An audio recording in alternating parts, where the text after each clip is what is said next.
Hi there, welcome to Three of Us Steve.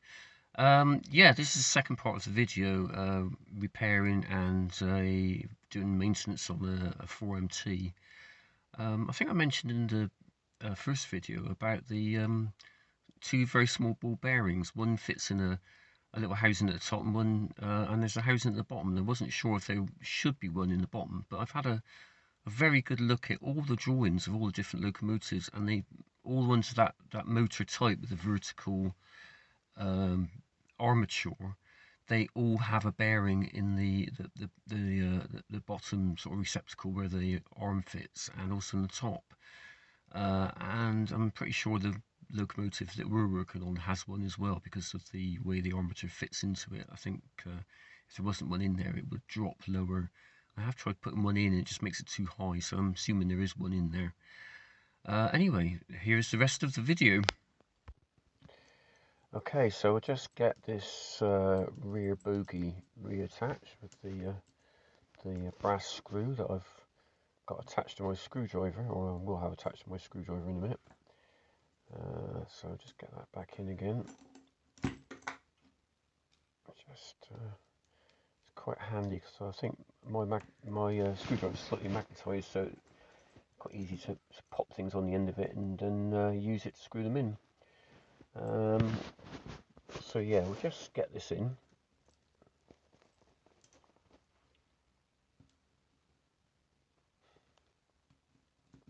And then, once we've done that, just screw it in gently, work out where the thread is, back it off a little bit and then back in, yeah, like that, just to make sure we're not cross-threaded.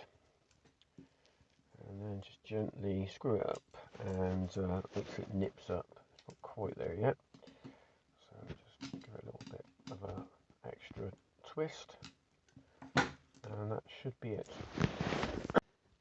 So now we're going to refit the armature like we did in the previous video, but so we've already lubricated the bottom bearing, which has got a tiny little ball bearing inside, and also we lubricated the bottom with grease, and the top one we've done the same. We've put a little ball bearing in it because one was actually missing, and put some grease on the top of it just to stop it from falling out basically, and also to make it run nicely.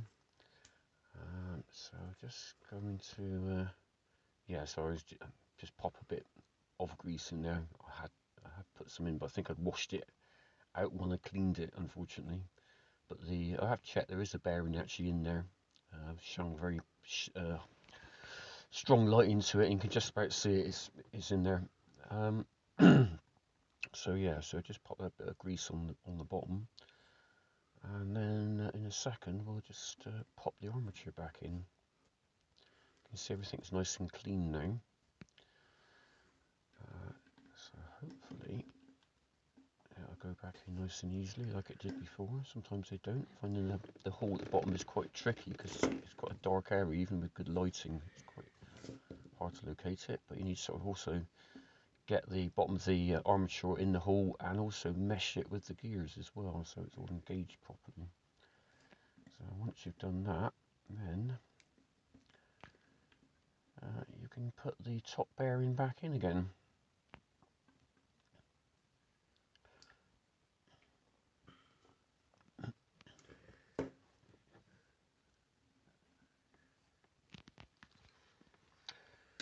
So adjust that back up like we did before. So you just want to adjust it so there's a tiny, you can just about detect a little bit of up and down movement in the armature against the bearing. So and that will account for any expansion when it warms up, when it's been run. So just gonna screw that back in again, get it all lined up again.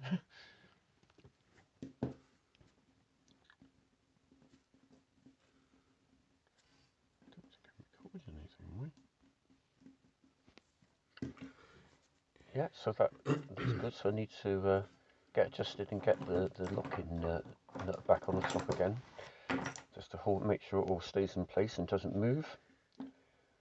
I really need to get myself a a better tool for this. I'm looking around for some very tiny flat spanners that are, I guess it's all imperial size, so that I can do a bit more precise job rather than using a pair of pliers to actually tighten it.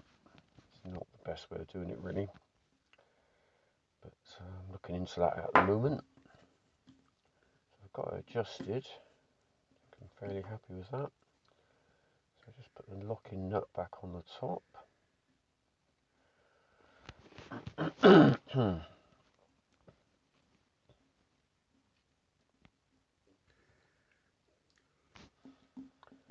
just adjust it all back again and just check that it's correct.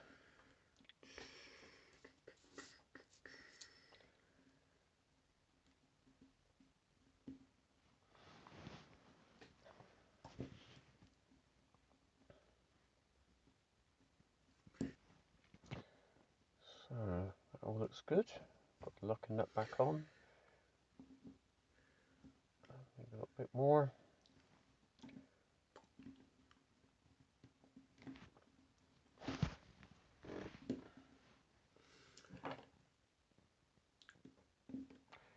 Just nip it up with the pliers.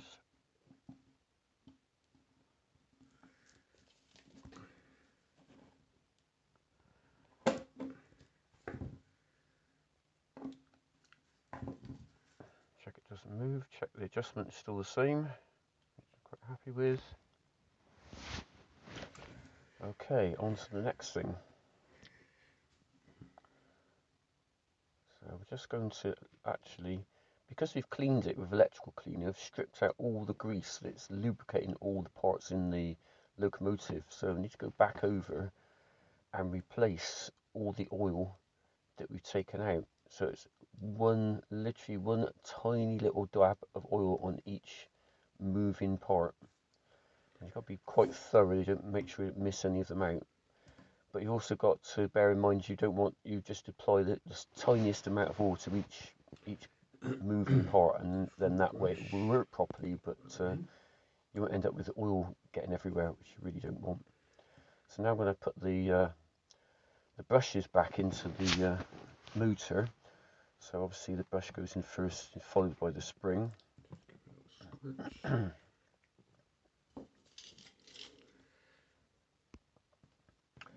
So probably just give them a little swoosh, just put them in to make sure they're clean, the electrical cleaner.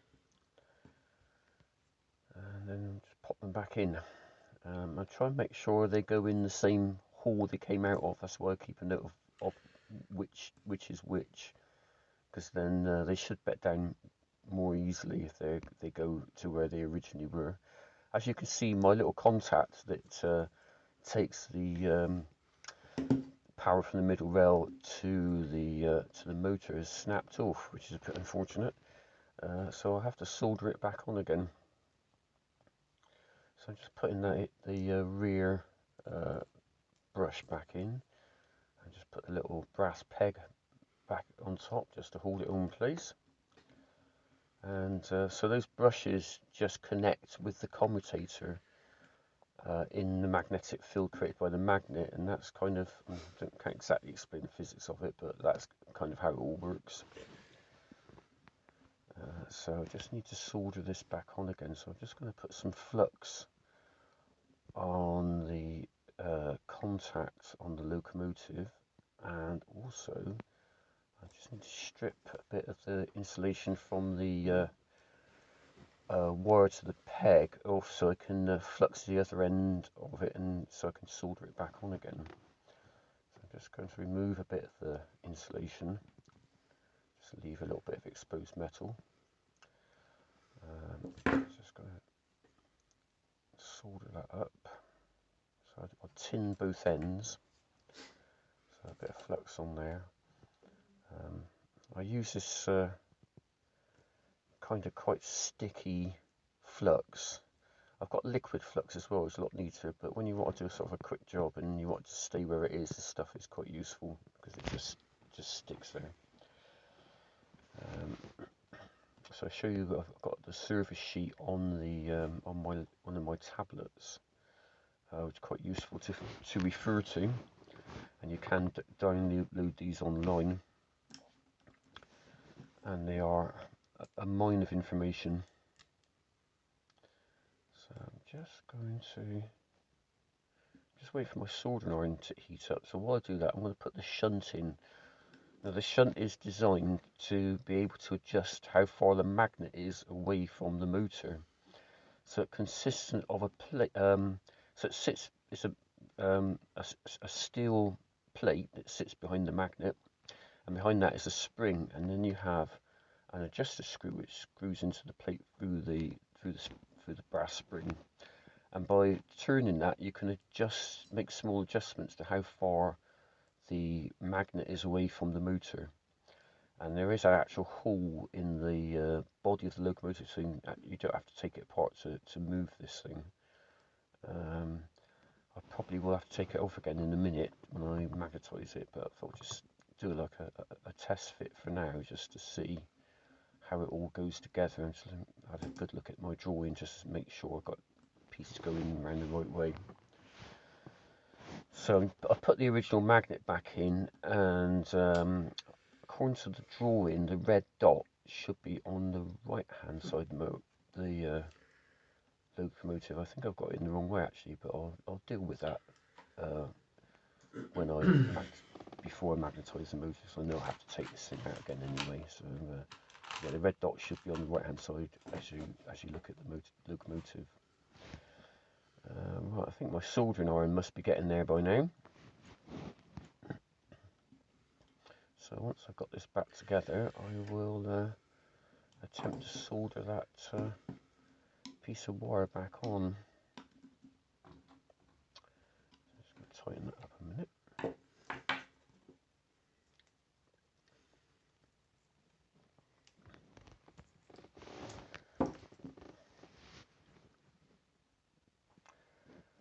So yeah, here we go.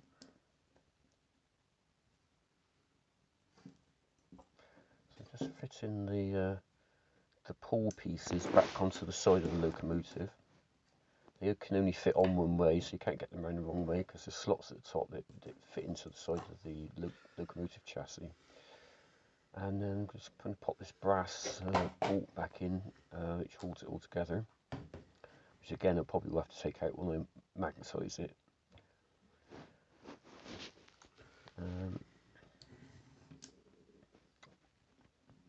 So yeah, just pop that in there.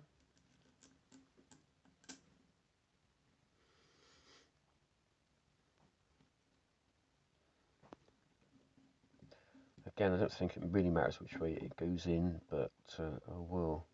When I do the final assembly after I magnetise it, I will make sure it matches the drawing, but for now, that's fine.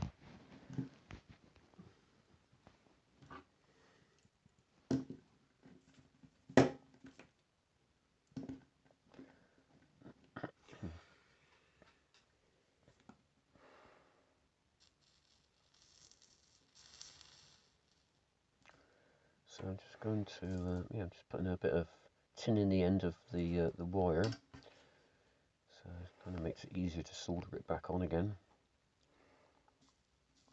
And the same on the locomotive as well. Don't want to use too much solder, just enough to make it stick. And then it's just a question of putting the two bits together and applying some heat and melding it together.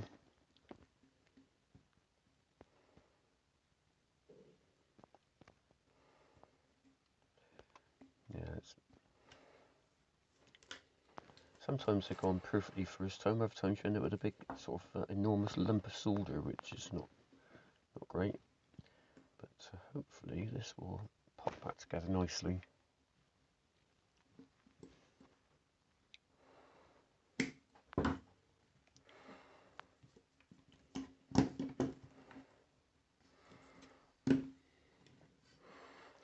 And there we have it. Yeah, it's got to find the springs.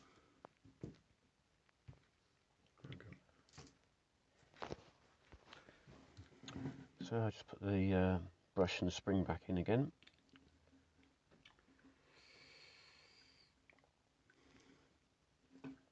slide that in there, nice and carefully, and then it's just a question of popping that back in.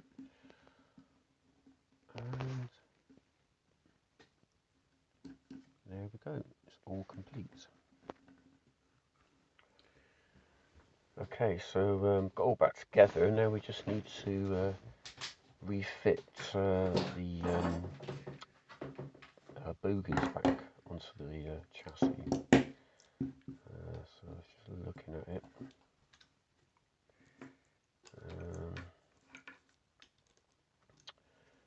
So we're going to put the front bogie on first, which is the little bogie with the two wheels at the front.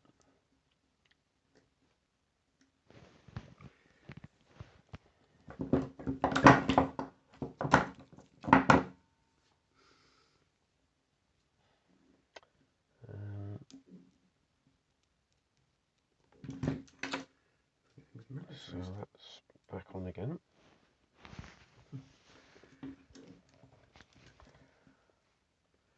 Just tighten it back up. So all these things have really nice, as I mentioned before, they have very well fitting brass screws that are sort of shaped to accept these bogies, and it works. It's very simple and it works very well. I think on modern locomotives it's all a bit more complicated. Yeah. Okay, so the next job is to actually remagnetize the magnets, put the original magnet back into the locomotive chassis. Here is the magnetizer. It's made by a guy called Ron Dawes. I'll just try and leave a link to his video because he's a YouTuber as well, and he makes these machines, and he's the sort of inventor of them, I think, as well. I know other people make them, but I think if you're going to buy one, you should buy from him because he's the guy that came up with the original concept of it. I've already measured where north is on my locomotive, so I know which way it fits into the machine. Actually, on the machine there is an arrow that points north, so you know which way to put the locomotive in. Now, because I need to get these two very large pole pieces in the machine touching the magnet, the shunt that I put in earlier on, as I suspected, I have to remove it. So I've just done that, and you can see where it says north on the machine there, so that's quite handy to know. This is not actually, this is just a demonstration of it really. I'm not going to actually plug it in because it gives off a big magnetic field, and I'm a bit concerned that it will mess my phone up. I'm recording this on.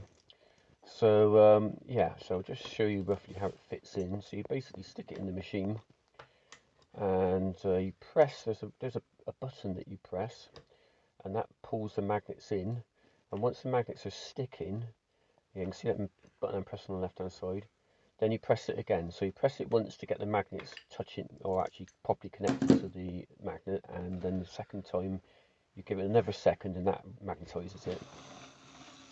So I've magnetized it off camera, and I'm just setting it up on a piece of test track which will tell me how well or not it's performing. So it's connected up to my controller, and I have a little meter that in one direction it reads the voltage, and in the other direction it reads the how many amps it's actually eating up. Now I've just checked the direction of the loco with a locomotive that I know runs correctly. Now I'm just trying this 4MT. I'm just looking at how it's performing. So it's still reading really high. I don't know if you can see the meter. It went up to like 2.157 at one point, and it's not really picking up very well. I would say it's you're having to apply quite a bit of voltage before it starts moving, and that's really not it's not performing very happily really, which is a bit of a shame. So I need to go back and try and work out what is the actual, what is causing this, and it could be one or two things, I think. So we'll just investigate that a second. So I've done a quick strip down again, and it could be this resistor. That's quite possible. So I'm going to actually remove the resistor and just have a plain piece of wire going through. Okay, so a bit of an update. As you probably know, my loco that I've been working on in this video is running at pulling about 2 amps, which is way too many. And I was looking at the armature. I'll just try and get this into focus. And if you look at it, it doesn't. It looks like it's been not wound by the factory. It looks hand wound. The actual wires are a bit too shiny and it's not very neat looking, really. Um, so I've purchased another one. I don't know whether it's going to work, which is this one. I find it. Whoops. As you can see, the wire on that one is quite a lot finer, and also it's much neater. So I'm just going to pop this one in the locomotive and test it and see if it makes any difference. Okay, I'll keep you posted. So I've fitted the new parts. I've taken the resistor out as well, so you can see it's missing now. It's just a wire. I put the new armature in, and if you look at my meter, it's much happier. It's it's way below 1 amp most of the time. Even though I'm sort of putting quite a bit of power through it. Yeah, it looks pretty good. So I'm very happy with that. So I've just put the body back on the locomotive as well. And I'll just run it again to make sure there's no short circuits against the body, because obviously it's all metal. So I'm just going to run it again, and see, it looks, I'm reading it upside down, but getting some nice readings there, and it seems to be much more responsive as well.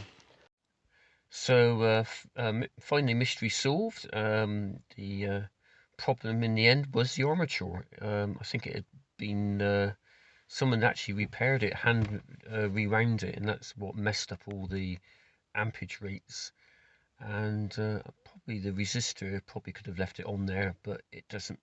It's only affects things that are analog, and most people use digital things these days. So I guess it doesn't need it, but I've kept it as a spare part. I can always pop it back on again. It's not much of a problem. So I'm very happy with it now. I've tested it quite a few times, and it runs really nicely. And it is a wonderful model. So thank you for watching the video, and I'll see you on the next one. Bye.